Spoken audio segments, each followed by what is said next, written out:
Oh, hello. I hope you can hear me. After a day of lots of heat, because it's a heat wave here, I think it touched 30 or something, there is impending unpleasantness, and that is the direction the wind is coming from. Oh joy.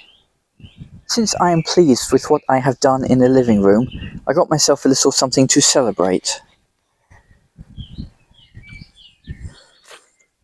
Let's open it up and see what's inside.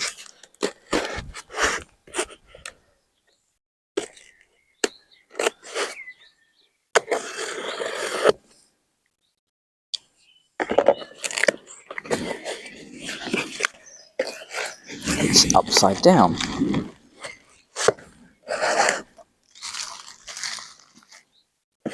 Ready built.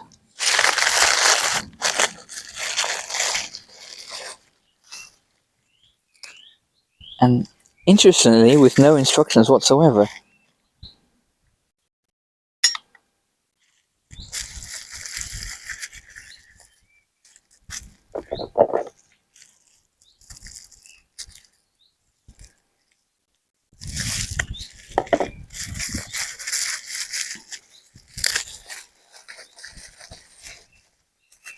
I'm just going to assume that this part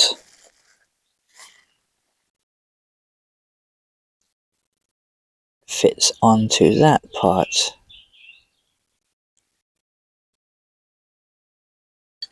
I think if I'm going to shove that in place, I'd better wear gloves in case it breaks.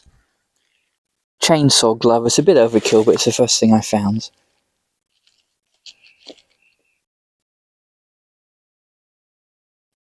There we go. I don't have any paraffin to put in a little burner, but Mum did leave me a bunch of tea lights, so let's see if we can get one of these to work. Might be too windy, stormy, horrible out here, so let's see.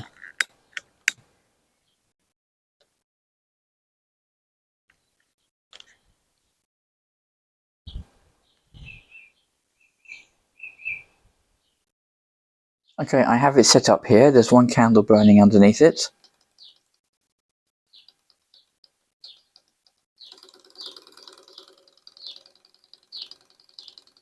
And it almost works. But the sheer fact of the matter is one candle is not enough. We can add some extra heat.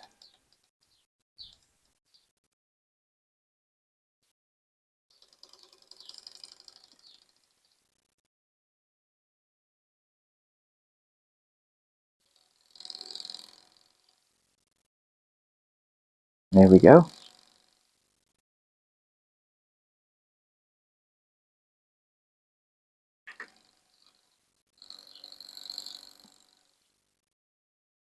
Let's get it running well.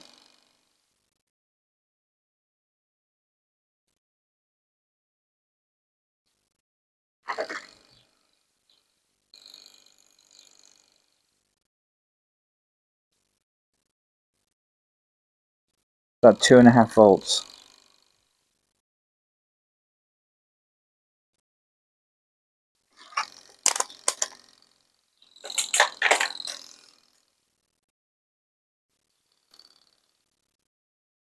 Actually, it turns out one candle is enough. You just have to put the candle on top of another candle so it heats up better. Doesn't lose its heat in the distance between the flame and the glass thing.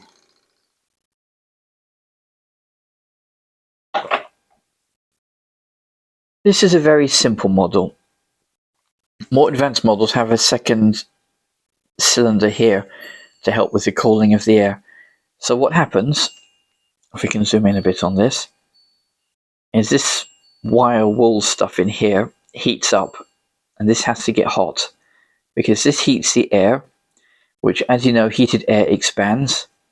It pushes itself through here into this side where it will force the piston out, but there's no heat on this part here. So as the piston comes back, the air is shrinking again because it's lost its heat, comes back to here, heats up, which pushes the piston. I'm doing this by hand, and contracts, heats up, pushes the piston, The piston, as it comes back, pushes it back into here where it heats up and goes, and it just goes round and round and round. Let me do that by hand, like that, which is connected through a rather flimsy rubber band to the generator, which is basically a little motor being run in reverse. We'll swap this around, and there it is, hooked up to a multicolour LED.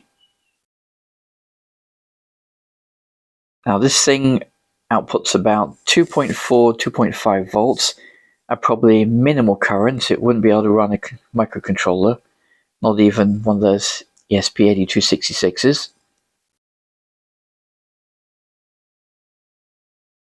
But it's an interesting design, an interesting device, how it functions, how it works.